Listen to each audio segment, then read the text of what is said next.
અમદાવાદમાં બેફામ બનેલા ગુંડાની જાહેરમાં સરભરા કરવામાં આવી. એસટી કર્મચારીઓ અને જનતાએ ભાવેશ મંગાની ધોલાઈ કરી. એસટી કર્મચારીઓ અને જનતાએ હવે ગુંડા સામે મોરચો માંડ્યો હોય તેવા દ્રશ્યો કેમેરામાં કેદ થયા છે.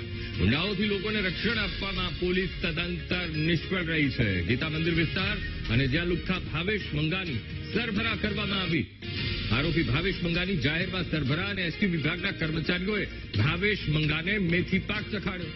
ભાવેશ મંગા વિરુદ્ધ અનેક ગુના નોંધાયેલા છે. અગાઉ આરોપી ભાવેશ મંગાએ પોલીસ અને વેપારી પર હુમલાને અંજામ આપ્યો છે. પોલીસે ભાવેશ વિરુદ્ધ વિવિધ 3 ગુના નોંધીને તપાસ શરૂ કરી છે. આરોપી અગાઉ વેપારીઓ પાસેથી ખંડણી માંગવાના કેસમાં પણ ઝડપાઈ ચૂક્યો છે. ત્યારે ગીતા મંદિર એસટી સ્ટેશન પાસેનો આ વિડીયો એ વાયરલ થયો છે. એ કુખ્યાત મંગાનો ત્રાસ અને જેને લઈને પબ્લિક અને સાથે સાથે એસટી કર્મચારીઓ વિફર્યા અને એ ભાવેશ મંગા પર તૂટી પડ્યા હતા. એસટી કર્મચારીઓએ ધોલાઈ કરી અને જે પોલીસે કામ કરવાનું હોય એ કામ કાયદાનું ભાન કરાવ્યું છે કે સામાન્ય વ્યક્તિનો જો પિત્તો જાય તો આવા કુખ્યાત અસામાજિક તત્વોને કેવા હાલ થાય એ આ દ્રશ્યો પરથી સ્પષ્ટ જોઈ શકાય છે.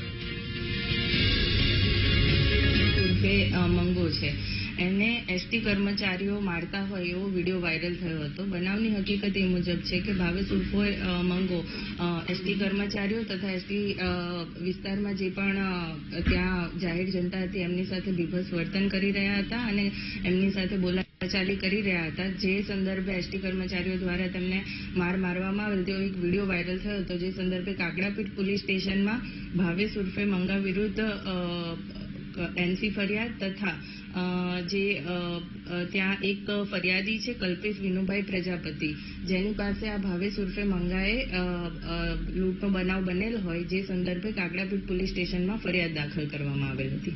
આ જે વિડીયો વાયરલ થયો હતો જે સંદર્ભે જ્યારે પોલીસ પીસીઆર ત્યાં પહોંચેલ હતી તો એમની સાથે પણ ભાવેશે મગજમારી તથા મારામારી કરેલ હોય જે સંદર્ભે પણ પોલીસની કાર્યવાહીમાં રોકાવટ સંદર્ભે કાકડાપીઠ પોલીસ સ્ટેશનમાં ગુનો દાખલ કરવામાં આવ્યો.